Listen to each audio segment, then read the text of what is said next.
കഴിഞ്ഞ ദിവസം flowering പ്ലാന്റ്സിലെ sexual റീപ്രൊഡക്ഷൻ്റെ ഭാഗത്തിലാണ് നമ്മൾ നിന്നത്. അത് തന്നെ പോളൻ പിസ്റ്റൽ ഇന്ററാക്ഷൻ വരെയാണ്. അതായത് പ്രീ ഫെർട്ടിലൈസേഷൻ ഇവന്റ് ഏകദേശം പൂർണ്ണമായി. അതായത് ഗാമറ്റോജെനസിസും തുടർന്ന് ഗാമേറ്റ് ട്രാൻസ്ഫർ അഥവാ പോളിനേഷനിലൂടെ ഗാമേറ്റിന്റെ എൻട്രൻസ് വന്നു. തുടർന്ന് സ്റ്റിഗ്മാറ്റിക് സർഫസിൽ വന്ന പോളൻ ഗ്രെയിൻ അത് റൈറ്റ് പോളൻ ആണെന്ന് തിരിച്ചറിഞ്ഞു കഴിഞ്ഞാൽ അതെന്ത് ചെയ്യുന്നു? പോളൻ ട്യൂബ് വഴി ആ രണ്ട് ജനറേറ്റീവ് സെല്ല് രണ്ട് ഗാമേറ്റ് ആയിട്ട് മാറുന്നു. ആ ഗാമേറ്റ് പോളൻ ട്യൂബ് വഴി മൈക്രോപൈലാർ എൻഡിലൂടെ എവിടെ എത്തുന്നു? സൈനർജിഡ്സിനകത്തേക്ക് വരും. അതിനുള്ള ഗൈഡ് ലൈൻ ആര് കൊടുക്കുന്നെന്ന് പറഞ്ഞു? ഈ സൈനർജിഡ്സിനകത്തുള്ള ഫിലിഫോം അപ്പാരറ്റസ് ആണ് കൊടുക്കുന്നതെന്ന് പറഞ്ഞു.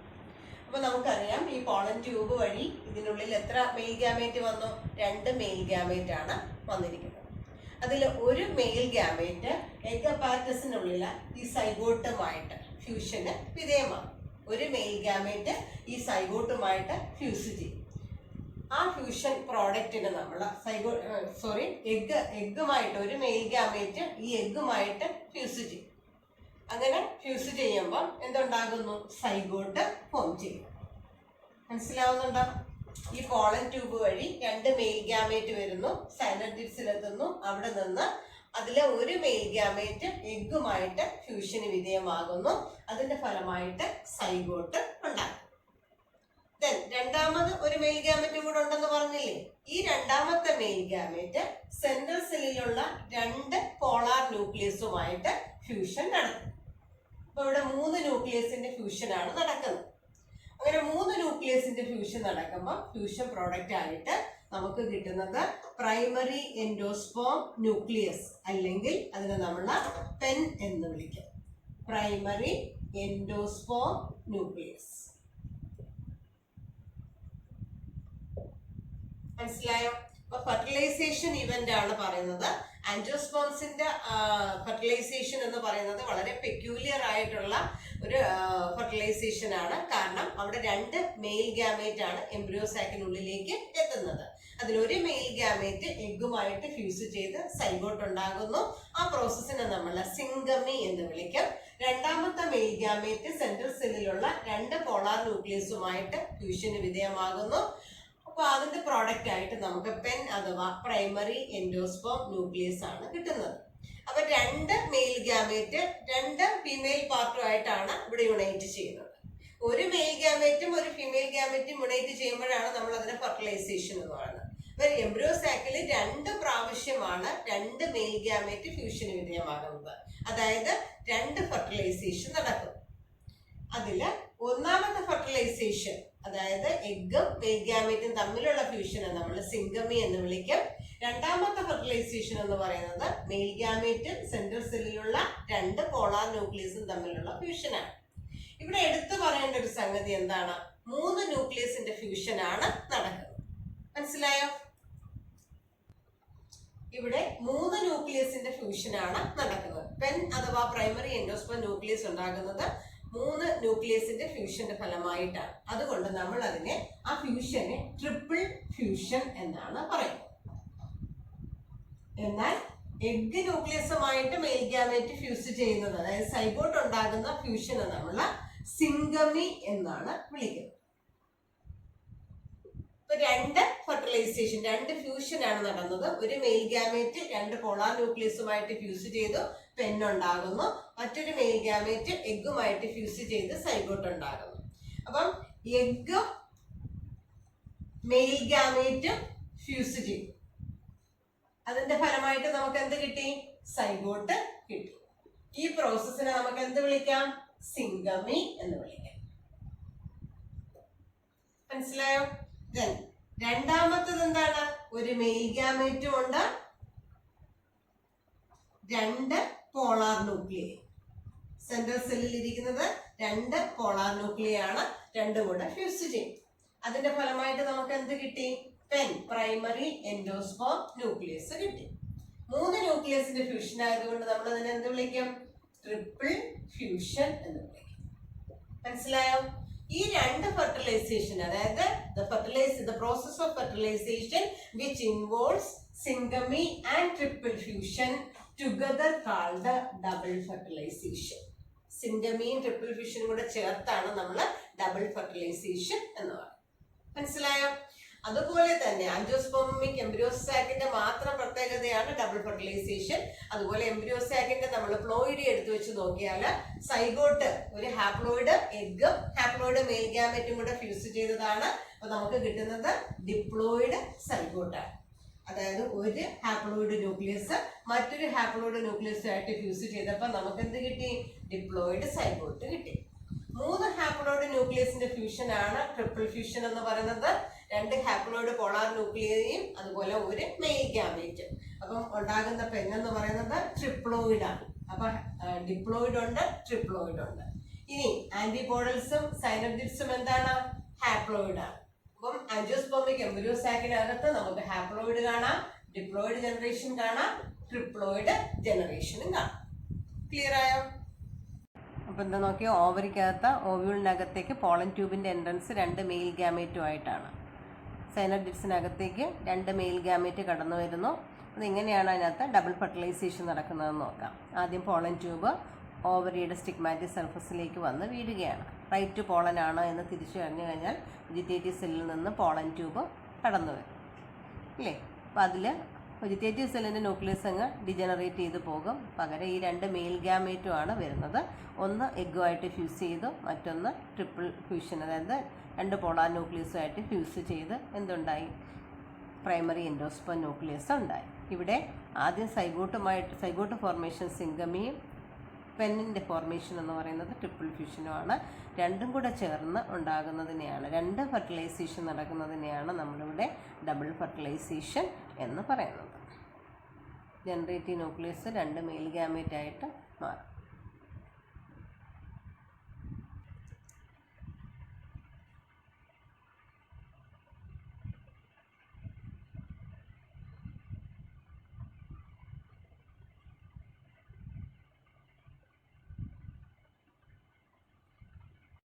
പ്രീ ഫെർട്ടിലൈസേഷൻ ഇവന്റ് കഴിഞ്ഞു, ഫെർട്ടിലൈസേഷൻ ഇവന്റ് കഴിഞ്ഞു. ഫെർട്ടിലൈസേഷൻ ആൻജിയോസ്പെർമ്സിൻ്റെത് പെക്യുലിയർ ആണെന്ന് പറഞ്ഞു. ഡബിൾ ഫെർട്ടിലൈസേഷൻ ആണ്. അവിടെ 2 ടൈപ്പ് ഫെർട്ടിലൈസേഷൻ, സിംഗമിയും ട്രിപ്പിൾ ഫ്യൂഷനുമാണ്.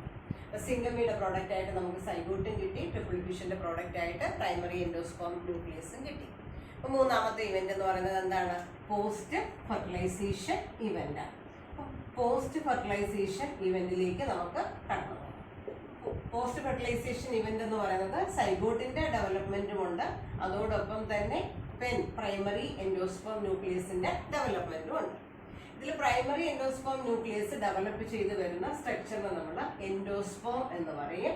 അതോടൊപ്പം സൈഗോട്ട് ഡെവലപ്പ് ചെയ്ത് വരുന്ന സ്ട്രക്ചർ അതിന് നമ്മൾ എംബ്രിയോ എന്ന് പറയും. പോസ്റ്റ് ഫെർട്ടിലൈസേഷൻ ഇവന്റ് എന്ന് പറയുന്നത് സൈഗോട്ടിന്റെ ഡെവലപ്മെന്റും അതോടൊപ്പം എൻഡോസ്പേം ഡെവലപ്മെന്റും കൂടെ ചേർന്നതാണ്. ആദ്യം നമുക്ക് എൻഡോസ്പേം ഡെവലപ്മെന്റ് പറയാം. കാരണം എൻഡോസ്പേം ഡെവലപ്മെന്റ് ആണ് സൈഗോട്ട് ഡെവലപ്പ് ചെയ്യുന്നതിന് തൊട്ട് മുമ്പായിട്ട് primary endosperm nucleus simple mitotic ഡിവിഷനിലൂടെ എന്തായിട്ട് മാറും? പ്രോപ്പർ എൻഡോസ്പേം ആയിട്ട് മാറും. അപ്പൊ എൻഡോസ്പേമിന്റെ ഡെവലപ്മെന്റ് ആദ്യം നടക്കാനുള്ള കാരണം endosperm is the nutritive tissue for the developing embryo. എംബ്രിയോയുടെ ഡെവലപ്മെന്റിന് ആവശ്യമായ നറിഷ്മെന്റ് സപ്ലൈ ചെയ്യുന്ന ടിഷ്യൂ ആണ് എൻഡോസ്പേം എന്ന് പറയുന്നത്. അപ്പം അതുകൊണ്ട് തന്നെ ആദ്യം ഡിവിഷൻ നടന്ന് ഡെവലപ്മെന്റ് നടക്കുന്നത് എന്തിനാണ്? പെൻ അല്ലെങ്കിൽ പ്രൈമറി എൻഡോസ്പേം ന്യൂക്ലിയസിനാണ്. അപ്പോൾ പ്രൈമറി എൻഡോസ്പേം ന്യൂക്ലിയസ് ആദ്യം ഫ്രീ ന്യൂക്ലിയർ ഡിവിഷനാണ് വിധേയമാകുന്നത്. അപ്പോൾ ശരിക്കും ഫ്രീ ന്യൂക്ലിയർ ഡിവിഷൻ നടക്കുമ്പോൾ അവിടെ വാൾ ഫോർമേഷൻ നടക്കുന്നില്ല, ന്യൂക്ലിയർ ആയിട്ടുള്ള എൻഡോസ്പേം ആണ് അവിടെ ഫോം ചെയ്യുന്നത്. അപ്പോൾ ശരിക്കും ന്യൂക്ലിയർ ഡിവിഷന്റെ ഫലമായിട്ടുണ്ടാകുന്ന എൻഡോസ്പേം ആയതുകൊണ്ട് നമ്മൾ അതിനെ ഫ്രീ ന്യൂക്ലിയർ എൻഡോസ്പേം എന്നാണ് പറയുന്നത്. ഈ ഫ്രീ ന്യൂക്ലിയർ എൻഡോസ്പേമിലുള്ള ന്യൂക്ലിയർ ഡിവിഷൻ അല്ലെങ്കിൽ ന്യൂക്ലിയസിന്റെ എണ്ണം ഓരോ പ്ലാന്റിലും വേരി ചെയ്തായിരിക്കും കാണപ്പെടുന്നത്. അപ്പൊ ഫ്രീ ന്യൂക്ലിയർ എൻഡോസ്പേം എങ്ങനെയാണ്? നമുക്കൊരു എക്സാമ്പിൾ സഹിതം പഠിക്കാം. കരിക്ക് അല്ലെങ്കിൽ ഇളനീര് എല്ലാവരും കഴിച്ചിട്ടുള്ള സംഗതിയാണ്. അപ്പൊ ഇളനീരായിട്ട് നമ്മളത് ഉപയോഗിക്കുന്ന സമയത്ത് ആ തേങ്ങ തൊണ്ട് പൊളിച്ചെടുത്ത് നമ്മൾ ചിരട്ട പൊട്ടിക്കുമ്പോൾ നമുക്ക് അതിനകത്ത് വെള്ളം മാത്രമല്ലേ കാണാൻ പറ്റത്തുള്ളൂ. കരിക്ക് എന്ന് പറഞ്ഞ് കുടിക്കുന്നത് ആദ്യത്തെ പ്രൈമറി സ്റ്റേജിൽ വെറും വെള്ളമാണ് കാണാം അല്ലേ. കുറച്ചുകൂടെ മൂത്ത കരിക്ക് എന്ന് പറയുമ്പോൾ കരിക്ക് ഒരു കാമ്പ് കാണാം, ചിരട്ടയോട് ചേർന്ന് കുറച്ച് പിന്നെ എന്താണ് സോഫ്റ്റ് ആയിട്ടുള്ള ഒരു ടിഷ്യൂ. ആ സോഫ്റ്റ് എന്ന് പറഞ്ഞാൽ ടിഷ്യൂ വാൾ ഫോർമേഷൻ നടന്നു വരുന്ന ടിഷ്യൂ ആണ്. അപ്പൊ ആദ്യം ഫ്രീ ന്യൂക്ലിയർ എൻഡോസ്പേം ആണ്, ജ്യൂസി നേച്ചറിൽ വരുന്നു. പിന്നീട് ആ എൻഡോസ്പേമിൽ എന്ത് സംഭവിക്കുന്നു? പെരിഫറൽ റീജിയനിൽ നിന്നും വാൾ ഫോർമേഷൻ നടക്കുന്നു. അതാണ് നമ്മൾ ഈ കരിക്ക് എന്ന് പറയുന്നത്. കുറച്ചുകൂടെ മൂത്ത് കഴിഞ്ഞ് തേങ്ങയാകുമ്പോഴോ അത് കുറച്ചുകൂടെ ഹാർഡാവും അല്ലേ. അപ്പം അവിടെ വാൾ ഫോർമേഷൻ ഒക്കെ നടന്ന് ആ ഭാഗം സെല്ലുലാറായി മധ്യഭാഗത്ത് ന്യൂക്ലിയർ എൻഡോസ്പോം. തേങ്ങാവെള്ളം എന്ന് നമ്മൾ പറയത്തില്ലേ, അത് ന്യൂക്ലിയർ എൻഡോസ്പോമാണ്. ഈ തേങ്ങ ഒന്നും നമ്മൾ ഉപയോഗിക്കാതെ അതുപോലെ തന്നെ കുറെ നാൾ ഇട്ട് കഴിഞ്ഞാൽ, അതായത് അടുത്ത സീഡ് ജെർമിനേഷന് വേണ്ടി വെയിറ്റ് ചെയ്യാൻ വേണ്ടി കുറെ നാൾ തേങ്ങ അതുപോലെ തൊണ്ടോടുകൂടി ഇട്ട് കഴിഞ്ഞിട്ട് പിന്നെ നമ്മൾ പൊളിച്ചു നോക്കുമ്പോൾ അതിനകത്ത് തേങ്ങാവെള്ളം കാണത്തില്ല. പകരം നമ്മൾ അതിനകത്ത് വേറൊരു വസ്തു ഉണ്ട് അല്ലെ, പൊങ്ങ് അല്ലെങ്കിൽ നൊങ്ങ് എന്നൊക്കെ പറയുന്ന ഒരു സംഗതിയാണ്. അതെന്താണ്? ഈ ന്യൂക്ലിയർ എൻഡോസ്പോം എന്തായിട്ട് മാറിയത് കൊണ്ടാണ്? സെല്ലുലാറായിട്ട് മാറി. ഈ എൻഡോസ്പോം ആണ് ഡെവലപ്പ് ചെയ്തു വരുന്ന എംബ്രിയോയ്ക്ക് ആവശ്യമായ നറിഷ്മെന്റ് കൊടുക്കുക. മനസ്സിലായോ? ഇനി ചില പ്ലാന്റ്സിനകത്ത് ഡെവലപ്മെന്റ് നടന്നു കഴിയുമ്പോൾ സൈഗോട്ട് എംബ്രിയോ ആവുമെന്ന് പറഞ്ഞില്ലേ. സൈഗോട്ട് ഇരിക്കുന്നത് ഓവ്യൂളിനുള്ളിലല്ലേ. അപ്പൊ ഓവ്യൂള് എന്തായിട്ട് മാറും? സീഡായിട്ട് മാറും. ഓവ്യൂൾ ഇരിക്കുന്നത് ഓവറിയിലാണ്. ഓവറി എന്തായിട്ട് മാറും? ഫ്രൂട്ട് ആയിട്ട് മാറും. ഇതൊന്ന് ജസ്റ്റ് പറഞ്ഞു തരുന്നതാണ്. ഫെർട്ടിലൈസേഷൻ നടന്ന് സൈഗോട്ട് എംബ്രിയോ ആകുമെന്ന് പറഞ്ഞില്ലേ. സൈഗോട്ട് ഇരിക്കുന്നത് എവിടെയാണ്? ഓവ്യൂളിനകത്താണ്. അപ്പൊ ഓവ്യൂളിന് റൈപ്പനിങ് സംഭവിക്കും, മെച്ചുറേഷൻ പൂർത്തിയാകും, അത് സീഡാകും. ഈ ഓവ്യൂൾ ഇരിക്കുന്നത് ഓവറിക്കകത്താണ്. അത് മെച്ചുർ ചെയ്ത് എന്തായിട്ട് മാറും? ഫ്രൂട്ട് ആയിട്ട് മാറും. ഇവിടെ പറഞ്ഞു വരുന്നത് ചില പ്ലാന്റ്സിന്റെ സീഡ്സ് എടുത്ത് നോക്കിയില്ലെങ്കിൽ അതിന്റെ എംബ്രിയോ ഡെവലപ്മെന്റ് എടുത്ത് നമ്മൾ നോക്കുമ്പോൾ, അതായത് ഡൈക്കോട്ട് വിഭാഗത്തിലുള്ള ബീൻസ്, പീസ് തുടങ്ങിയ പ്ലാന്റ്സിന്റെയൊക്കെ ആ ഫ്രൂട്ട്സ് സീഡ്സ് എടുത്ത് വെച്ച് നോക്കിക്കഴിഞ്ഞാൽ ഈ എൻഡോസ്പോം പൂർണ്ണമായിട്ടും എംബ്രിയോ ഡെവലപ്മെന്റ് നടക്കുന്ന സമയത്ത് അങ്ങ് കൺസ്യൂം ചെയ്ത് തീരും. അതായത് സീഡ് ജെർമിനേഷന് മുമ്പ് തന്നെ ഈ എൻഡോസ്പോം കൺസ്യൂം ചെയ്ത് കഴിയും. അപ്പൊ അതിന്റെ സീഡ് എന്ന് പറയുന്നത് എൻഡോസ്പോം ഇല്ലാത്ത സീഡ് ആയിരിക്കും. അങ്ങനെയുള്ള സീഡിനെ നമ്മൾ എക്സ് ആൽബുമിനസ് സീഡ് എന്ന് പറയും. അല്ലെങ്കിൽ നമുക്കതിനെ നോൺ ആൽബുമിനസ് സീഡ് എന്നും പറയാം. മനസ്സിലാവുന്നുണ്ടോ? ചില സീഡ്സിൽ പയറുവർഗത്തിൽപ്പെട്ട അല്ലെങ്കിൽ ഡൈക്കോട്ട് വിഭാഗത്തിൽപ്പെട്ട പ്ലാന്റ്സിനകത്ത് സീഡ് ജെർമിനേഷന് തൊട്ട് മുമ്പായിട്ട് തന്നെ ഡെവലപ്പ് ചെയ്ത എൻഡോസ്പോം മുഴുവൻ എംബ്രിയോയുടെ ഡെവലപ്മെന്റിന് വേണ്ടിയിട്ട് ഉപയോഗപ്പെടുത്തി കഴിയും. ഇപ്പൊ സീഡ് ആകുമ്പോൾ അതിനകത്ത് എൻഡോസ്പോം കാണത്തില്ല. അങ്ങനെയുള്ള സീഡ്സിനെയാണ് നമ്മൾ എന്തെന്ന് പറയുന്നത്? എക്സ് ആൽബുമിനസ് സീഡ് അല്ലെങ്കിൽ നോൺ ആൽബുമിനസ് സീഡ് എന്ന് പറയുന്നത്. അതേപോലെ മറ്റ് സീഡ്സ്, നമ്മുടെ കാസ്റ്റർ, ആവണക്ക്, അതുപോലെ തന്നെ മോണോക്കോട്ട് വിഭാഗത്തിൽ നമ്മുടെ കോക്കനട്ട് ഒക്കെ എടുത്തു കഴിഞ്ഞാൽ എംബ്രിയോ ഡെവലപ്മെന്റ് പൂർത്തിയായി കഴിഞ്ഞാലും അവിടെ സീഡ് ജെർമിനേഷനും കൂടി കൺസ്യൂം ചെയ്യാൻ പറ്റുന്ന തരത്തിലായിരിക്കും എൻഡോസ്പോം സ്റ്റോർ ചെയ്ത് വെച്ചിരിക്കുന്നത്. അപ്പം സീഡിനകത്ത് എൻഡോസ്പോം റീറ്റെയിൻ ചെയ്തിരിക്കും, എൻഡോസ്പോം കാണും. അങ്ങനെയുള്ള സീഡ്സിനെ നമ്മൾ ആൽബുമിനസ് സീഡ് എന്നാണ് പറയുന്നത്. രണ്ട് വ്യത്യാസം മനസ്സിലായ? രണ്ട് തരത്തിൽ സീഡുണ്ട്. സീഡിന്റെ അകത്ത് സീഡ് ആയി കഴിയുമ്പോഴും എൻഡോസ്പോം ഉണ്ട്, സീഡ് ജെർമിനേഷന് വേണ്ടിയിട്ട് എൻഡോസ്പോം സപ്ലിമെന്റ് ഉണ്ട് എങ്കിൽ നമ്മൾ അതിനെ ആൽബുമിനസ് സീഡ് എന്ന് പറയും. എന്നാൽ സീഡ് ജെർമിനേഷന് തൊട്ട് മുമ്പ് എംബ്രിയോ ഡെവലപ്മെന്റിന് വേണ്ടിയിട്ട് എൻഡോസ്പോം മുഴുവൻ കൺസ്യൂം ചെയ്ത് തീരുകയാണെങ്കിൽ അവിടെ സീഡിനകത്ത് എന്ത് കാണത്തില്ല? എൻഡോസ്പോം കാണത്തില്ല. അങ്ങനെയുള്ള സീഡിനെ നമ്മൾ എക്സ് ആൽബുമിനസ് അല്ലെങ്കിൽ നോൺ ആൽബുമിനസ് സീഡ് എന്ന് പറയും. ഇനി എൻഡോസ്പോം ഡെവലപ്മെന്റ് പൂർത്തിയായി കഴിയുമ്പോഴാണ് ഇതിന്റെ ഡെവലപ്മെന്റ് ഉണ്ടാകുന്നത്? സൈഗോട്ടിന്റെ ഡെവലപ്മെന്റ് ഉണ്ടാകും. നേരത്തെ നമ്മൾ ഫെർട്ടിലൈസേഷൻ നടന്നു കഴിഞ്ഞാൽ സൈഗോട്ട് എന്തായിട്ട് മാറുമെന്ന് പറഞ്ഞു? എംബ്രിയോ ആയിട്ട് മാറുമെന്നല്ലേ പറഞ്ഞു? ഫെർട്ടിലൈസേഷൻ സിംഗമിയുടെ റിസൾട്ട് ആയിട്ട് സൈഗോട്ട് ഉണ്ടാകുന്നു. ഈ സൈഗോട്ട് എന്തായിട്ട് മാറും? എംബ്രിയോ ആയിട്ട് മാറും. ഈ എംബ്രിയോയുടെ ഡെവലപ്മെന്റ് എങ്ങനെയാണ് നടക്കുന്നത് നോക്കാം. ഇപ്പൊ സൈഗോട്ട് എന്ന് പറയുന്നത് ഒരു സിംഗിൾ സെല്ലാണ്. സൈഗോട്ട് ഒരു ഡിപ്ലോയിഡ് സെല്ലാണ് അല്ലെ. ഈ ഡിപ്ലോയിഡ് സെല്ല് ആദ്യം ഒരു ട്രാൻസ്വേഴ്സ് ഡിവിഷന് വിധേയമാണ്. അതിന്റെ ഫലമായിട്ട് മൈറ്റോട്ടിക് ഡിവിഷൻ ആണ്. രണ്ട് സെല്ല് ഉണ്ടാകുന്നു. ഒരു ബേസൽ സെല്ലും ഉണ്ടാകും, ഒരു ടെർമിനൽ സെല്ലും ഉണ്ടാകും. ഈ ബേസൽ സെല്ല് ട്രാൻസ്വേഴ്സ് കണ്ടിന്യൂസ് ആയിട്ട് ട്രാൻസ്വേഴ്സ് ഡിവിഷന് വിധേയമാവുകയും ഇതിന്റെ ഫലമായിട്ട് ഒരു ഫിലമെന്റസ് നേച്ചറിലുള്ള ഒരു സ്ട്രക്ചർ ആയിട്ട് മാറും. ഇതിന് നമ്മൾ സസ്പെൻസർ എന്നാണ് പറയുന്നത്. ഈ സസ്പെൻസറിന്റെ ഫംഗ്ഷൻ എന്ന് വെച്ചാൽ ടെർമിനൽ സെല്ല് ഡെവലപ്പ് ചെയ്തു വരുന്ന എംബ്രിയോയ്ക്ക് ഒരു താങ്ങ് കൊടുക്കുകയാണ്. സസ്പെൻഡ് ചെയ്ത് നിർത്തുന്നു ടെർമിനൽ സെല്ലിനെ, അല്ലെങ്കിൽ എംബ്രിയോയെ സസ്പെൻഡ് ചെയ്ത് നിർത്തുന്നു. മനസ്സിലായോ? തുടർന്ന് ഈ ടെർമിനൽ സെല്ലിനും എന്ത് സംഭവിക്കുന്നു? ഡിവിഷൻ സംഭവിച്ച് ആദ്യം ഒരു പ്രോ എംബ്രിയോ ഉണ്ടാകും. ഇനി എംബ്രിയോ ഡെവലപ്മെന്റ് എടുത്തു വെച്ച് നോക്കുമ്പോൾ, അതായത് ഡൈക്കോട്ട് വിഭാഗത്തിലുള്ള സീഡ്സിന്റെ ആണെങ്കിലും മോണോക്കോട്ട് വിഭാഗത്തിലുള്ള സീഡ്സ് ആണെങ്കിലും ഏർലി ചേഞ്ചസ് എംബ്രിയോണിക് ഡെവലപ്മെന്റിന്റെ ആദ്യത്തെ സ്റ്റേജസ് ഒക്കെ സിമിലർ ആണ്. മെച്ചുറേഷൻ പൂർത്തിയാകുന്ന മുറയ്ക്കാണ് വ്യത്യാസം സംഭവിക്കുന്നത്. അപ്പൊ ആദ്യം ഈ ടെർമിനൽ സെല്ല് ഡെവലപ്പ് ചെയ്ത് ഒരു പ്രോ എംബ്രിയോ ഉണ്ടാകുന്നു. പിന്നീട് ഫർദർ മൈറ്റോട്ടിക് ഡിവിഷനിലൂടെ അതൊരു ഗ്ലോബുലാർ നേച്ചറിലുള്ള എംബ്രിയോ ആയിട്ട് മാറുന്നു. പിന്നീട് ഹാർട്ട് ഷേപ്പ്ഡ് നേച്ചറിലുള്ളതാകുന്നു. ഫൈനലി അതൊരു മെച്യൂർ എംബ്രിയോ ആയിട്ട് മാറും. മനസ്സിലായോ? സൈഗോട്ട് ആദ്യം ഒരു സിമ്പിൾ മൈറ്റോട്ടിക് ഡിവിഷന് വിധേയമാകുന്നു. ബേസൽ സെല്ല് ടെർമിനൽ സെല്ലുമായിട്ട് മാറും. കണ്ടിന്യൂസ് ട്രാൻസ്വേഴ്സ് ഡിവിഷനിലൂടെ ബേസൽ സെൽ എന്തായിട്ട് മാറുന്നു? സസ്പെൻസർ എന്ന് പറയുന്ന ഒരു ഫിലമെന്റ് സ്ട്രക്ചർ ആയിട്ട് മാറുന്നു.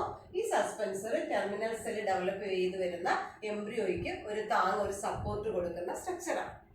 അതേപോലെ ടെർമിനൽ സെല്ലിന് ഡിവിഷൻ സംഭവിക്കുന്നു. ആദ്യം അത് പ്രോ എംബ്രിയോ ആയിട്ട് മാറുന്നു. പിന്നെ അതിന്റെ ഷേപ്പ് ഗ്ലോബുലാർ നേച്ചറിലുള്ള ഒരു ഗ്ലോബുലാർ എംബ്രിയോ ആയിട്ട് മാറുന്നു. പിന്നെ അത് ഹാർട്ട് ഷേപ്പ്ഡ് നേച്ചറിൽ വന്ന് ഫൈനലി അതൊരു മെച്യൂർ എംബ്രിയോ ആയിട്ട് മാറും. ഓക്കെ, ഫെർട്ടിലൈസ്ഡ് എഗ് ആണ് സൈഗോട്ട്. സൈഗോട്ട് ഡിവൈഡ് ചെയ്ത് ബേസൽ സെല്ലും എപ്പിക്കൽ അതായത് ടെർമിനൽ സെല്ലും ഉണ്ടാകുന്നു. ബേസൽ സെല്ലാണ് ഡെവലപ്പ് ചെയ്ത് സസ്പെൻസർ ആയിട്ട് മാറുന്നത്. ആദ്യം ഒരു പ്രോ എംബ്രിയോ ഉണ്ടാകുന്നു. പിന്നീട് അത് ഗ്ലോബുലാർ നേച്ചറിൽ വരുന്നു. പിന്നീട് നോക്കിയത് ഹാർട്ട് ഷേപ്പ്ഡ് നേച്ചറിൽ വരുന്നു. പിന്നീട് അത് മെച്യൂർ എംബ്രിയോ ആയിട്ട് മാറും. മെച്യൂർ എംബ്രിയോ ആകുമ്പം രണ്ട് രീതിയിലാണ് എംബ്രിയോ കാണുന്നത്. ഒന്ന് മോണോകോട്ട് വിഭാഗത്തിലുള്ള എംബ്രിയോ ഉണ്ട്, ഡൈക്കോട്ട്. ഇവിടെ കാണിച്ചിരിക്കുന്നത് ഒരു ഡൈക്കോട്ട് എംബ്രിയോയുടെ സ്ട്രക്ചറാണ്. അപ്പോൾ ഡൈക്കോട്ട് എംബ്രിയോ എടുത്തു വെച്ച് നോക്കിയാൽ ഒരു എംബ്രിയോണിക് ആക്സിസും കാണാം, രണ്ട് കോട്ടിലിഡൻസും കാണാൻ പറ്റും. രണ്ട് കോട്ടിലിഡൻസ് ഡൈക്കോട്ട് ആയതുകൊണ്ടാണ് സീഡിനകത്ത് രണ്ട് കോട്ടിലിഡൻസ് കാണപ്പെടുന്നത്. എംബ്രിയോണിക് ആക്സിസ് ആണ് ഇത് കാണിച്ചിരിക്കുന്നത്. അപ്പോൾ ഒരു ടിപ്പിക്കൽ ഡൈക്കോട്ട് എംബ്രിയോ ആണ്. ഡൈക്കോട്ട് എംബ്രിയോയ്ക്ക് എന്ത് കാണാം? ഒരു കോമൺ ആക്സിസ് എംബ്രിയോണിക് ആക്സിസും രണ്ട് കോട്ടിലിഡൻസും കാണാം. ഈ എംബ്രിയോണിക് ആക്സിസിന് പ്രധാനമായിട്ടും രണ്ട് പാർട്ടാണുള്ളത്. ഒന്ന് റാഡിക്കിൾ എന്ന് പറയും. ഈ എംബ്രിയോണിക് ആക്സിസിൻ്റെ ഈ പാർട്ടിനെ നമ്മൾ റാഡിക്കിൾ എന്ന് പറയും. ടിപ്പ് റീജിയനെ നമ്മൾ പ്ലിമ്യൂൾ എന്നുമാണ് പറയുന്നത്. ഇതുകൂടാതെ രണ്ട് കോട്ടിലിഡൻസും ആണ് കാണുന്നത്. ഇതൊരു ടിപ്പിക്കൽ ഡൈക്കോട്ട് എംബ്രിയോയും അതുപോലെ തന്നെ ഒരു മോണോകോട്ട് എംബ്രിയോ ആണ്. ഇപ്പോൾ ടിപ്പിക്കൽ ഡൈക്കോട്ട് എംബ്രിയോയ്ക്ക് ഞാൻ പറഞ്ഞു ഒരു എംബ്രിയോണിക് ആക്സിസും രണ്ട് കോട്ടിലിഡൻസും കാണും. അതിൽ ലോവർ പാർട്ട് എന്ന് പറയുന്നത് ആക്സിസിൻ്റെ ലോവർ പാർട്ടിനെ നമ്മൾ റാഡിക്കിൾ എന്ന് പറയും. അപ്പർ പാർട്ട് ഇതിനകത്ത് ഇത്രയുമാണ്, കുറച്ചുകൂടെ മുമ്പോട്ട് വരും. അപ്പർ പാർട്ട് ശരിക്കും പ്ലിമ്യൂളുമാണ്. അപ്പം റാഡിക്കിൾ എന്ന് പറയുന്നത് ഓർത്തിരുന്നാൽ മതി. റാഡിക്കിൾ റൂട്ട് സിസ്റ്റത്തിനെ പ്രൊഡ്യൂസ് ചെയ്യും, പ്ലിമ്യൂള് ഷൂട്ട് സിസ്റ്റത്തിനെ പ്രൊഡ്യൂസ് ചെയ്യും. മനസ്സിലായോ? അപ്പം ഡൈക്കോട്ട് എംബ്രിയോയിൽ ഒരു എംബ്രിയോണിക് ആക്സിസ് ഉണ്ട്. ലോവർ പാർട്ട് റാഡിക്കിളാണ്, അപ്പർ പാർട്ട് പ്ലിമ്യൂളാണ്. റാഡിക്കിളാണ് റൂട്ട് സിസ്റ്റം പ്രൊഡ്യൂസ് ചെയ്യുന്നത്, പ്ലിമ്യൂള് ഷൂട്ട് സിസ്റ്റം പ്രൊഡ്യൂസ് ചെയ്യുന്നു. റാഡിക്കിളിനെ കവർ ചെയ്തുകൊണ്ട് റൂട്ട് ടിപ്പിനെ കവർ ചെയ്തുകൊണ്ട് ഒരു ക്യാപ്പ് ലൈക്ക് സ്ട്രക്ചർ ഉണ്ട്. അതിനെ നമ്മൾ റൂട്ട് ക്യാപ്പ് എന്ന് പറയും. ഇനി ഇതുകൂടാതെ ഡൈക്കോട്ട് എംബ്രിയോയിൽ റാഡിക്കിളിനും point of origin of cotyledon originate ചെയ്യുന്ന എംബ്രിയോണിക് ആക്സിസിനും റാഡിക്കിളിനും ഇടയിലുള്ള ഭാഗം അതിനെ നമ്മൾ ഹൈപ്പോകോട്ടയിൽ എന്ന് പറയും. അതുപോലെ തന്നെ പ്ലിമ്യൂളിനും point of origin of cotyledon, അതായത് ഇത് കുറച്ചുകൂടെ ഒന്ന് ഇങ്ങോട്ട് മുമ്പോട്ട് മാറി വരും. അപ്പോൾ അതിനും പ്ലിമ്യൂള് അതുപോലെ തന്നെ പ്ലിമ്യൂളിനും പോയിന്റ് ഓഫ് ഒറിജിൻ ഓഫ് കോട്ടിലിഡനും ഇടയ്ക്കുള്ള ഈ ഭാഗം അതിനെ നമ്മൾ എപ്പികോട്ടയിൽ എന്നുമാണ് പറയുന്നത്. നമ്മൾ ഫസ്റ്റ് ഇയറിൽ സീഡിൻ്റെ സ്ട്രക്ചറിൽ പഠിച്ചിട്ടുള്ളതാണ്. അപ്പോൾ പ്രധാനമായിട്ടും ഒരു ഡൈക്കോട്ട് എംബ്രിയോയ്ക്ക് ഒരു എംബ്രിയോണിക് ആക്സിസ് ഉണ്ട്. പിന്നെ radicle lower part, upper part plumule. ഇതുകൂടാതെ രണ്ട് കോട്ടിലിഡൻസ് പ്രസൻ്റ് ആയിരിക്കും. റാഡിക്കിളിനെ കവർ ചെയ്തുകൊണ്ട് ഒരു റൂട്ട് ക്യാപ്പ് ഉണ്ടായിരിക്കും. എന്നാൽ ഒരു മോണോകോട്ട് എംബ്രിയോ എടുത്തു കഴിഞ്ഞാൽ പ്രധാനമായിട്ടും മോണോകോട്ട് എംബ്രിയോയ്ക്ക് ഒരു സിംഗിൾ കോട്ടിലിഡൻ മാത്രമേ കാണത്തുള്ളൂ. അതിനെ നമ്മൾ സ്ക്യൂട്ടല്ല എന്നാണ് പറയുന്നത്. അതുപോലെ അതിൻ്റെ എംബ്രിയോണിക് ആക്സിസിനകത്ത് പ്രധാനമായിട്ടും നമുക്ക് റാഡിക്കിളും കാണാം, അതോടൊപ്പം തന്നെ പ്ലിമ്യൂളും കാണാൻ പറ്റും. പ്ലിമ്യൂളിനെ കവർ ചെയ്തുകൊണ്ട് ഇതുപോലൊരു കോളിയോപ്റ്റൈൽ എന്ന് പറയുന്നൊരു മെംബ്രേനിയസ് കവറിംഗ് ഉണ്ട്. റാഡിക്കിളിനെ കവർ ചെയ്തുകൊണ്ട് അതേപോലൊരു മെംബ്രേനിയസ് കവറിംഗ് ഉണ്ട്. അതിനെ നമ്മൾ എന്ത് പറയും? കോളിയോ റൈസ എന്ന് പറയും. ഇപ്പോൾ ഒരു മോണോകോട്ട് എംബ്രിയോയിൽ ഒരു സിംഗിൾ കോട്ടിലിഡനാണ് സ്ക്യൂട്ടല്ല. അതുപോലെ lower part of the embryonic axis radical, upper part of the embryonic axis അതിനെ നമ്മൾ പ്ലിമ്യൂൾ എന്ന് പറയും. ഇനി റാഡിക്കിളിനെ കവർ ചെയ്തുള്ള മെംബ്രേനിയസ് കവറുണ്ട്, അതിനെ നമ്മൾ കോളിയോ റൈസ എന്ന്. പ്ലിമ്യൂളിനെ കവർ ചെയ്തുകൊണ്ടുള്ള മെംബ്രേനിയസ് കവറിനെ നമുക്ക് കോളിയോപ്റ്റൈൽ എന്ന് പറയാം. നമ്മൾ ഡൈക്കോട്ട് എംബ്രിയോയിലും എംബ്രിയോണിക് ആക്സിസിന് റാഡിക്കിളും പ്ലിമ്യൂളും ഉണ്ടെന്ന് പറഞ്ഞു. അതുപോലെ തന്നെ മോണോകോട്ട് എംബ്രിയോയിലും കണ്ടു. അതിനകത്ത് നമ്മൾ പറഞ്ഞു റൂട്ട് ക്യാപ്പ് എടുത്ത് പറഞ്ഞില്ല. റാഡിക്കിളും റൂട്ട് ക്യാപ്പും ഒക്കെ എൻക്ലോസ് ചെയ്ത് കോളിയോ റൈസ എന്ന് പറയുന്ന ഒരു ഷീത്തിനുള്ളിലാണ്. അപ്പം നമുക്ക് ആ റാഡിക്കലും പോളിയോറൈസയുമാണ് മോണോകോട്ട് എംബ്രിയോയിൽ കാണാൻ പറ്റിയത്. ഇനി ഡൈക്കോട്ട് എംബ്രിയോ മെച്ചുർ ചെയ്യുന്നതിനോടൊപ്പം തന്നെ എംബ്രിയോ ഇരിക്കുന്ന അല്ലെങ്കിൽ മോണോകോട്ട് എംബ്രിയോ മെച്ചുർ ചെയ്യുമ്പോൾ ആ എംബ്രിയോ ഇരിക്കുന്നത് ഓവ്യൂളിനുള്ളിലല്ലേ. ഓവ്യൂളിനും റൈപ്പനിങ് സംഭവിക്കും. അതെന്തായിട്ട് മാറും? സീഡായിട്ട് മാറും. ഇതൊരു ഡൈക്കോട്ട് സീഡിൻ്റെയും മോണോകോട്ട് സീഡിൻ്റെയും ഡയഗ്രമാണ്. നിങ്ങളെല്ലാവരും നിലക്കടല തിന്നുന്ന കുട്ടികളായിരിക്കും. കണ്ടിട്ടുമുണ്ട്, കഴിച്ചിട്ടുമുണ്ട് അല്ലേ. ഇപ്പം നിലക്കടല നമ്മുടെ അത് പൊളിച്ച് നോക്കുമ്പോഴത്തേക്ക് ആ 2 കോട്ടിലിഡൻസിൻ്റെ നടുക്കായിട്ട് നമുക്കറിയാം എന്തുണ്ടാ, ഒരു ചെറിയൊരു കുരുന്ന് സാധനമുണ്ട് അല്ലേ. ആ കുരുന്ന് സാധനമാണ് എംബ്രിയോ എന്ന് പറയുന്നത്. കണ്ടോ? അപ്പോൾ ശരിക്കും സീഡ് ആകുമ്പം സീഡിന് ഒരു കവറിങ് ഉണ്ട്, സീഡ് കോട്ട് എന്ന് പറയും. സീഡ് കോട്ട് എന്ന് പറയുന്നത് നമ്മൾ ഓവ്യൂൾ പഠിച്ചപ്പോൾ പറഞ്ഞില്ലേ, ഒരു ഔട്ടർ ഇൻറ്റഗുമെന്റ് ഒരു ഇന്നർ ഇൻറ്റഗുമെന്റും ഉണ്ട്. ഈ ഔട്ടർ ഇൻറ്റഗുമെന്റ് ടെസ്റ്റ എന്ന് പറയുന്ന ഒരു സ്ട്രക്ചറായിട്ട് മാറും. ഇന്നർ ഇൻറ്റഗുമെന്റ് ടെക്മൻ എന്ന് പറയുന്ന സ്ട്രക്ചറുമാണ്. ഇത് രണ്ടും കൂടെ ചേർന്ന് നമ്മൾ എന്തെന്ന് പറയുന്നത് സീഡ് കോട്ട്. നമ്മളിപ്പം കപ്പലണ്ടി തിന്നുമ്പോൾ ഇങ്ങനെ പൊളിച്ച് കളയത്തില്ലേ, തൊലി പൊളിച്ച് കളയത്തില്ലേ, അതാണ് ശരിക്കും സീഡ് കോട്ട് എന്ന് പറയുന്നത്. അപ്പം അതിനുള്ളിലാണ് 2 കോട്ടിലിഡൻസും നടുക്കൊരു എംബ്രിയോണിക് ആക്സിസും കാണും. ഈ എംബ്രിയോണിക് ആക്സിസിന്റെ അപ്പർ പാർട്ടിനെ നമ്മൾ പ്ലിമ്യൂൾ എന്നും ലോവർ പാർട്ടിനെ നമ്മൾ റാഡിക്കിൾ എന്നുമാണ് പറയുന്നത്. മനസ്സിലായോ? ഇനി ഇതിന് ഈ പ്ലിമ്യൂളിന് പോയിന്റ് ഓഫ് ഒറിജിൻ ഓഫ് കോട്ടിലിഡനും ഇടയ്ക്കുള്ള ഭാഗം, ഇതാണ് നമ്മൾ നേരത്തെ പറഞ്ഞ എപ്പികോട്ടയിൽ എന്ന് പറയുന്ന ഭാഗം. The part of the embryonic axis between plumule and point of origin of cotyledon is called epicotyl. മനസ്സിലായോ? അതേസമയം റാഡിക്കിളിന് പോയിന്റ് ഓഫ് ഒറിജിൻ ഓഫ് കോട്ടിലിഡനും ഇടയിലുള്ള എംബ്രിയോണിക് ആക്സിസിന്റെ പാർട്ട്, ഈ ഭാഗത്തിന് നമ്മൾ ഹൈപ്പോകോട്ടയിൽ എന്നാണ് പറയുന്നത്. നിങ്ങൾ പിന്നെ ഡൈക്കോട്ട് സീഡും മോണോകോട്ട് സീഡും തമ്മിലുള്ള ജെർമിനേഷൻ നിങ്ങൾ ശ്രദ്ധിച്ചാണല്ലോ. മഴ പെയ്യുമ്പോൾ നമുക്ക് കാണാൻ പറ്റും. അല്ലെങ്കിൽ നിങ്ങൾ ഒരു പയറ് വിത്ത് മുളപ്പിക്കാനിട്ട് നോക്കുമ്പോൾ നമുക്ക് ഇതുപോലൊരു വെളുത്തറ പോലെ ഒരു പാർട്ടാണ് സോയിലിന് മുകളിൽ ആദ്യമേ വന്ന് നിൽക്കുന്നത് അല്ലേ. അവിടെ സംഭവിക്കുന്നത് എന്താണെന്ന് അറിയാമോ? ശരിക്കും അതിന്റെ ഹൈപ്പോകോട്ടയിലാണ് ഇലോങ്ങേറ്റ് ചെയ്തിട്ട് ഈ റാഡിക്കൽ ഇങ്ങനെ പുറത്തേക്ക് വന്ന് റാ പോലെ ഒരു സ്ട്രക്ചർ ആയിട്ട് മാറും. എന്നിട്ട് റാഡിക്കൽ പെനിട്രേറ്റ് ചെയ്ത് സോയിലിനുള്ളിലേക്ക് പോകുമ്പോൾ ഈ ഭാഗത്തുള്ള പ്ലിമ്യൂൾ അങ്ങോട്ട് നിവർന്ന് ഷൂട്ട് സിസ്റ്റം ആയിട്ട് മാറും. എപ്പിജിയൽ ജെർമിനേഷൻ എന്നാണ് നമ്മൾ പറയുന്നത്. അതേസമയം മോണോകോട്ട് പ്ലാന്റ്സിന്റെ കേസിലാണ് എങ്കിൽ ഹൈപ്പോജിയൽ ജെർമിനേഷൻ എന്ന് പറയും. അവിടെ എപ്പികോട്ടയിൽ ഇലോങ്ങേറ്റ് ചെയ്തിട്ട് പ്ലിമ്യൂൾ മാത്രമാണ് പുറത്തേക്ക് വരുന്നത്. റാഡിക്കൽ ആദ്യം പുറത്തേക്ക് വരത്തില്ല മോണോകോട്ട് വിഭാഗത്തിൽ. അവിടെ നമ്മൾ ഹൈപ്പോജിയൽ ജെർമിനേഷൻ എന്ന് പറയും. ഒരു ഡൈക്കോട്ട് സീഡിന്റെ സ്ട്രക്ചർ മനസ്സിലായല്ലോ. പ്രധാനമായിട്ടും embryonic axis, upper part plumule, lower part radicle, പിന്നെ 2 കോട്ടിലിഡൻസ് കാണും. കോട്ടിലിഡൻ അറ്റാച്ച് ചെയ്തിരിക്കുന്ന എംബ്രിയോണിക് ആക്സിസിന് പ്ലിമ്യൂളിനും ഇടയ്ക്കുള്ള ഭാഗം എപ്പികോട്ടയിൽ, റാഡിക്കലിനും പോയിന്റ് ഓഫ് ഒറിജിൻ ഓഫ് കോട്ടിലിഡനും ഇടയിലുള്ള ഭാഗത്തിന് ഹൈപ്പോകോട്ടയിൽ എന്ന് പറയും. ഇതൊരു മെയ്സ് സീഡിന്റെ സ്ട്രക്ചറാണ്. അതൊരു മോണോകോട്ട് സീഡാണ്. അപ്പൊ സീഡിന്റെ മേജർ കണ്ടന്റ് എൻഡോസ്പോം ആണ്. എൻഡോസ്പോമിനെ കവർ ചെയ്തുകൊണ്ട് ഒരു പ്രോട്ടീൻ ലെയർ. അപ്പൊ നമ്മൾ അരിയൊക്കെ എടുത്ത് വെച്ച് നോക്കുമ്പോൾ ചുവന്ന അരി, അതായത് കുത്തരി എന്ന് പറയത്തില്ലേ, തവിട്, ആ തവിടാണ് നമ്മൾ അലിറോൺ ലെയർ എന്ന് പറയുന്ന പാർട്ട്. വശത്തായിട്ടാണ് ഒരു സിംഗിൾ കോട്ടിലിഡൻ കാണപ്പെടുന്നത്. നമ്മൾ അതിനെ എന്ത് വിളിക്കും? സ്ക്യൂട്ടല്ലം എന്ന് പറയും. ഇതിനുള്ളിലായിട്ടാണ് എംബ്രിയോണിക് ആക്സിസ്, അപ്പർ പാർട്ടിന്റെ പ്ലിമ്യൂൾ എന്ന്, ലോവർ പാർട്ടിന്റെ റാഡിക്കൽ എന്നും പറയും. ഫസ്റ്റ് ഇയറിന് പഠിച്ചതാണ്, കാര്യമായിട്ട് പഠിച്ചതാണ്. ഇനി ഈ പ്ലിമ്യൂളിനെ കവർ ചെയ്തുകൊണ്ടുള്ള മെംബ്രേനിയസ് കവർ, അതിനെ നമ്മൾ കോളിയോപ്റ്റൈൽ എന്ന് പറയും. റാഡിക്കലിനെ കവർ ചെയ്തുകൊണ്ട് എന്ത് കാണാം? പോളിയോറൈസ എന്ന് പറയുന്ന ഒരു സ്ട്രക്ചർ കാണാം. ഇപ്പൊ 2 സീഡും തമ്മിലുള്ള വ്യത്യാസം മനസ്സിലായോ? അപ്പം ഫെർട്ടിലൈസേഷൻ നടന്ന് എംബ്രിയോ ഡെവലപ്മെന്റ് നടന്നു കഴിയുമ്പം ഈ എംബ്രിയോ ഇരിക്കുന്ന ഓവ്യൂളിന് എന്ത് സംഭവിക്കും? മെച്ചുർ ചെയ്ത് അത് സീഡായിട്ട് മാറും.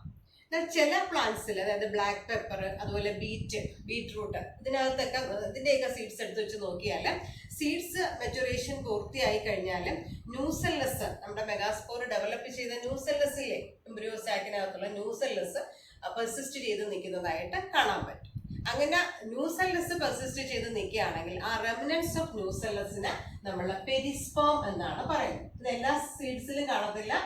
ബീട്രൂട്ടും ബ്ലാക്ക് പെപ്പർ തുടങ്ങിയ സീഡ്സിന്റെ കേസിൽ സീഡ് ഡെവലപ്മെന്റ് ആയി കഴിയുമ്പോഴും അതിനകത്ത് എന്ത് കാണാം? ന്യൂസെല്ലസിന്റെ റെസിഡ്യൂസ് കാണാം. അതിനെ നമുക്ക് എന്ത് വിളിക്കാം? പെരിസ്പോം എന്ന് വിളിക്കാം. മനസ്സിലായ സ്ട്രക്ചർ, സീഡിന്റെ സ്ട്രക്ചർ? ശരിക്കും സീഡ് ഫോം ചെയ്തു, ഓവ്യൂള് മെച്ചുറേഷൻ പൂർത്തിയായി, നമ്മുടെ സൈഗോട്ട് എംബ്രിയോ ആയി. അപ്പോൾ ഓവ്യൂള് മെച്ചുർ ചെയ്തതായിട്ട് മാറി, സീഡായി മാറിക്കഴിഞ്ഞു. ഇപ്പൊ സീഡ് ആകുമ്പോഴത്തേക്ക് സീഡിനകത്തുള്ള വാട്ടർ കണ്ടന്റിന്റെ അളവ് കുറച്ച് കുറഞ്ഞ് ഒരു ഡ്രൈ നേച്ചറിൽ നമ്മൾ സീഡ് എടുത്തു വെച്ച് കയ്യിലെടുക്കുമ്പോൾ ഉണങ്ങിയ പോലെ തന്നെയല്ലേ ഇരിക്കുന്നത്. അതിന്റെ വാട്ടർ കണ്ടന്റ് കുറഞ്ഞ് അതുപോലെ തന്നെ അതിന്റെ മെറ്റബോളിക് ആക്ടിവിറ്റീസ് ഒന്ന് സ്ലോ ഡൗൺ ചെയ്യും. അപ്പൊ ആ സീഡ് ആ ഒരു അവസ്ഥ, സീഡിന്റെ അവസ്ഥ, സീഡ് പിന്നെ എന്താണ് മെച്ചുറേഷൻ പൂർത്തിയായി കഴിഞ്ഞ് അതിന്റെ പിന്നെ എന്താ ഒരു ഡ്രൈ നേച്ചറിൽ വന്നു.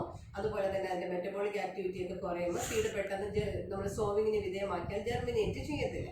അപ്പൊ ആ സീഡ് ശരിക്കും പറഞ്ഞാൽ ഒരു ഇനാക്റ്റീവ് പീരീഡിലേക്ക് എൻ്റർ ചെയ്യുന്നു എന്ന് പറയാം, അല്ലെങ്കിൽ നമ്മൾ പറയാം ഒരു റെസ്റ്റിംഗ് പീരീഡിലേക്ക് എൻ്റർ ചെയ്യുന്നു. ഈ അവസ്ഥയെ, ഈ റെസ്റ്റിംഗ് പീരീഡിനെ നമ്മൾ ഡോർമൻസി എന്നാണ് പറയുന്നത്. സീഡ് എടുക്കുന്ന റെസ്റ്റിംഗ് പീരീഡ് ആണ് ഇത്. അതായത് after seed development seed take A resting period എന്ന് വേണമെങ്കിൽ പറയാം. ഈ റെസ്റ്റിംഗ് പീരീഡ് എങ്ങനെയാണെന്ന് മനസ്സിലായല്ലോ. വാട്ടർ കണ്ടന്റിന്റെ അളവ് കുറച്ച് കുറയുന്നു, അതുപോലെ തന്നെ എംബ്രിയോയുടെ മെറ്റബോളിക് ആക്ടിവിറ്റി സ്ലോ ഡൗൺ ചെയ്യുന്നു. അപ്പോൾ സീഡ് ഒരു റെസ്റ്റിംഗ് പീരീഡിലേക്ക് പ്രവേശിക്കുന്നു. ആ പീരീഡ് ഓഫ് റെസ്റ്റിനെയാണ് നമ്മൾ എന്ന് പറയുന്നത് സീഡ് ഡോർമൻസി. ഇത് നോർമൽ റീസൺ കൊണ്ടാണ് കണ്ടീഷൻസ് അൺഫേവറബിൾ ആകുന്ന സമയത്ത് ജെർമിനേറ്റ് ചെയ്യാതിരിക്കാൻ നേച്ചർ കൊടുത്തിരിക്കുന്ന ഒരു അനുകൂലനമാണ്. ഇതുകൂടാതെ സീഡ് ഡോർമെന്റ് ആകുന്ന പല കാരണങ്ങളുണ്ട്. ഒന്ന് നല്ല കട്ടി കൂടിയ സീഡ് കോട്ട് വരിക, അല്ലെങ്കിൽ ഇമ്മച്യൂർ ആയിട്ടുള്ള എംബ്രിയോ ഡെവലപ്മെന്റ് പൂർത്തിയാകാത്ത സീഡ് ഡിസ്പോസൽ നടക്കുക. അങ്ങനെയൊക്കെ വരുന്ന അവസരത്തിലെല്ലാം ആ അതിനെ നമ്മൾ ഡോർമൻസി എന്നാണ് പറയുന്നതെങ്കിലും അത് ജെർമിനേറ്റ് ചെയ്യാതിരിക്കാനുള്ള ഒരു കാരണമാണ്. അപ്പൊ നാച്ചുറൽ റീസൺസ് കൊണ്ടും ഡോർമൻസി ഉണ്ടാകാം, അല്ലാതെ ഇങ്ങനെ എന്തെങ്കിലുമൊക്കെ പിന്നെ എന്താണ് ഡിമെരിറ്റ് കൊണ്ട് സീഡ് ജെർമിനേറ്റ് ചെയ്യാൻ പറ്റാത്ത അവസ്ഥയ്ക്ക് നമ്മൾ എന്താണ് ഡോർമൻസി എന്നാണ് പറയുന്നത്. ഓക്കെ, ഓവ്യൂൾ ഡെവലപ്പ് ചെയ്ത് എന്തായിട്ട് മാറി? സീഡായിട്ട് മാറി. അപ്പോൾ ഓവ്യൂൾ ഇരിക്കുന്നത് എന്തിനകത്താ? ഓവറിക്കകത്താണ്. നമ്മൾ ആദ്യം ഡയഗ്രാം വരച്ച് പറഞ്ഞത് ഓവറിക്കകത്താണ് ഓവ്യൂൾ കാണപ്പെടുന്നത്. അപ്പോൾ ഓവ്യൂളിന്റെ ഡെവലപ്മെന്റ് നടക്കുന്നതിനോടൊപ്പം തന്നെ ഓവറിയുടെ ഡെവലപ്മെന്റ് നടക്കും. ഓവറി മെച്ചൂർ ചെയ്ത് എന്തായിട്ട് മാറും? ഫ്രൂട്ടായിട്ട് മാറും. അപ്പൊ പോസ്റ്റ് ഫെർട്ടിലൈസേഷൻ ഇവന്റ് എന്തൊക്കെയാ സംഭവിക്കുന്നത് നോക്കിയേ. പ്രൈമറി എൻഡോസ്പം ന്യൂക്ലിയസ് എൻഡോസ്പമായി, സൈഗോട്ട് എംബ്രിയോ ആയി, അതോടൊപ്പം ഓവ്യൂൾ സീഡായി, ഓവറി എന്തായിട്ട് മാറി? ഫ്രൂട്ടായിട്ട് മാറി. അപ്പൊ ഫ്രൂട്ടിന് ഒരു വാളിലേറുക. ആ ഫ്രൂട്ട് വാളിന് നമ്മള് പെരികാർപ്പ് എന്നാണ് പറയുന്നത്. ഫ്രൂട്ട് വാൾ ഫസ്റ്റ് ഇയർ നമ്മൾ പഠിച്ചിട്ടുള്ളതാണ്. ഫ്രൂട്ട് വാളിന് നമ്മള് പെരികാർപ്പ് എന്ന് പറയും. ഈ പെരികാർപ്പ് 3 ലെയർ ആയിട്ടാണ് കാണപ്പെടുന്നത്. ഏറ്റവും പുറമേ ഉള്ള ലെയറിനെ നമ്മൾ എപ്പികാർപ്പ് എന്ന് പറയും. അതിനെ ഫോളോ ചെയ്തുകൊണ്ട് മീസോകാർപ്പ് എന്ന് പറയും. അതിനുള്ളിലുള്ള ലെയറിനെ നമ്മൾ എൻഡോകാർപ്പ് എന്ന് പറയും. ശരിക്കും പറഞ്ഞാല് ഈ പെരികാർപ്പിന്റെ ബേസിൽ, ഈ നേച്ചറിൽ പെരികാർപ്പ് ചിലപ്പോൾ ഡ്രൈ ആയിരിക്കും, ചിലപ്പോൾ ഫ്ലഷി ആയിരിക്കും. അതിന്റെ ബേസിൽ ഫ്രൂട്ട്സിനെ തന്നെ നമ്മൾ 2 രീതിയിൽ ക്ലാസിഫൈ ചെയ്യാറുണ്ട്. ഡ്രൈ ഫ്രൂട്ട്സ് എന്നും ഫ്ലഷി ഫ്രൂട്ട്സ് എന്നും. ഇപ്പൊ നമുക്ക് പഠിക്കാനുള്ള, നമുക്ക് അറിയാവുന്ന കോക്കനട്ട് അല്ലെങ്കിൽ മാംഗോ, 2 ഫ്രൂട്ട് എടുക്കാം. ഈ 2 ഫ്രൂട്ട്, ഇപ്പൊ മാംഗോ നമ്മൾ പഴുത്ത് കഴിഞ്ഞ ഒരു മാംഗോ എടുത്തു കഴിഞ്ഞാൽ നമ്മൾ ആ ചെത്തിക്കളയുന്ന സ്കിന്നില്ലേ, അത് എപ്പികാർപ്പാണ്. നമ്മൾ കഴിക്കുന്ന മാംസളമായ ഭാഗമില്ലേ, അതിനെ നമ്മൾ മീസോകാർപ്പ് എന്ന് പറയും. അതിനുള്ളിൽ ഒരു ഹാർഡ് കോട്ടില്ലേ സീഡിനെ കവർ ചെയ്തിരിക്കുന്നത്, അതിനെയാണ് നമ്മൾ എൻഡോകാർപ്പ് എന്ന് പറയുന്നത്. അപ്പൊ അവിടെ എന്ന് വെച്ചാൽ പെരികാർപ്പ് ഒരു ഫ്ലഷി നേച്ചറിലാണ് കാണപ്പെടുന്നത്. അതുപോലെ തന്നെ തേങ്ങ എടുത്തു കഴിഞ്ഞാലും തൊണ്ട്, ആ പുറമേയുള്ള പച്ച നിറത്തിൽ സ്മൂത്ത് ആയ ഭാഗം തൊണ്ടിന്റെ പുറമേ, അത് എപ്പികാർപ്പ്. നമ്മളെ ചകിരി എന്ന് പറഞ്ഞ ഭാഗമില്ലേ, അത് മീസോകാർപ്പ്. ചിരട്ട എൻഡോകാർപ്പാണ്. ഇത് രണ്ടും ഫ്ലഷി ഫ്രൂട്ടിലാണ് വരുന്ന. ട്രൂപ്പ് എന്നാണ് ഫ്രൂട്ടിനെ പറയുന്നത്. അതേസമയം നമ്മുടെ പയറുവർഗത്തിലൊക്കെ പെട്ട ഫ്രൂട്ട്സ് അല്ലെ മഞ്ചാടി ഒക്കെ ശ്രദ്ധിച്ചിട്ടില്ലേ, മെച്ചുറേഷൻ പൂർത്തിയായി കഴിയുമ്പോൾ അതിന്റെ പോട് പൊട്ടി സീഡ്സ് പുറത്തേക്ക് വരും. ഡ്രൈ നേച്ചറിലാണ് അതിന്റെ ഫ്രൂട്ട് കാണപ്പെടുന്നത്. ഫ്രൂട്ട് വാള് പൊട്ടി സീഡ്സ് പുറത്തേക്ക് വരികയാണ് ചെയ്യുന്നത്. അപ്പൊ പെരികാർപ്പിന്റെ ബേസിൽ സീഡ്സിനെ നമുക്ക് 2 തരത്തിൽ പറയാം. ഒന്ന് ഡ്രൈ സീഡ്സും ഉണ്ട്. ഫ്രൂട്ട്സ് 2 തരത്തിൽ ക്ലാസിഫൈ ചെയ്യാം. ഡ്രൈ ഫ്രൂട്ടും ഉണ്ട്, ഫ്ലഷി ഫ്രൂട്ട്. ഓക്കെ.